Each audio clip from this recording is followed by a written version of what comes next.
Imagine you were handed a phone number, just a phone number, no name, no website. A friend tells you quietly that if you call it, and if you have at least $1 million sitting around, someone will let you invest in something most people will never be allowed to touch. You would probably assume it is a scam. It is not. It is a hedge fund. And the fact that you cannot just look one up, click a button, and put in 50 pounds is not an accident. It is the entire point. So what actually is a hedge fund? Most people picture something vague and sinister, men in dark rooms, secret formulas, money multiplying in the shadows. Here is the flip. A hedge fund is not defined by secrecy. It is defined by freedom. Freedom a normal investment fund simply does not have. Let us go back to where this started. 1949, New York. A sociologist and financial journalist named Alfred Winslow Jones had an idea that sounds almost too simple to matter.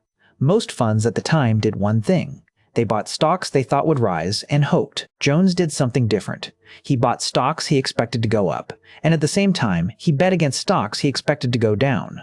Buying is called going long. Betting against is called shorting. By combining both, Jones built a fund that could, in theory, make money whether the overall market rose or fell. He was hedging his risk.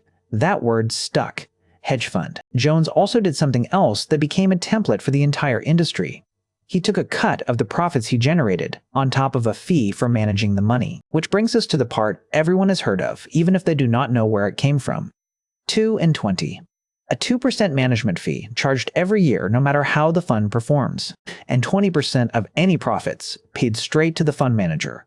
Make the investors £10 million, and $2 million of that goes to the person running the fund, before anyone else sees a penny of the gain. Why would anyone agree to that?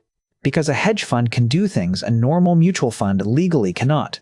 A mutual fund, the kind inside most pension accounts, is heavily restricted, limited borrowing, limited shorting, limited use of complex instruments called derivatives. A hedge fund faces almost none of those restrictions.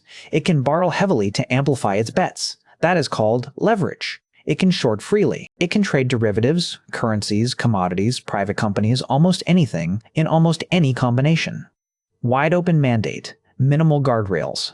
Which raises the obvious question. If hedge funds can do so much more, why can you not just invest in one?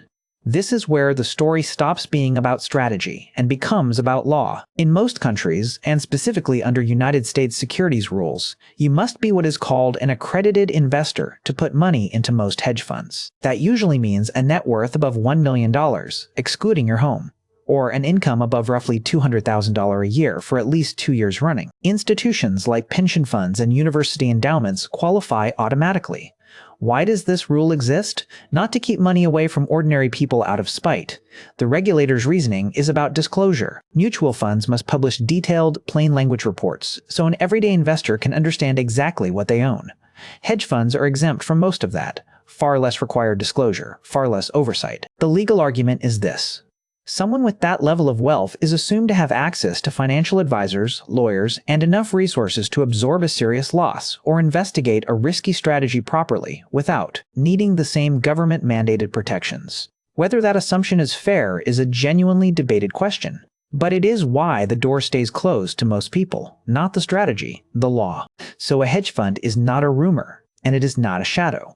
It is a specific legal structure, born from one man's idea about balancing bets in 1949, running on a fee model built to reward the manager first, restricted by rules designed around disclosure and investor protection rather than performance. None of that tells you whether one is a good idea. It only tells you what one actually is. Now you know.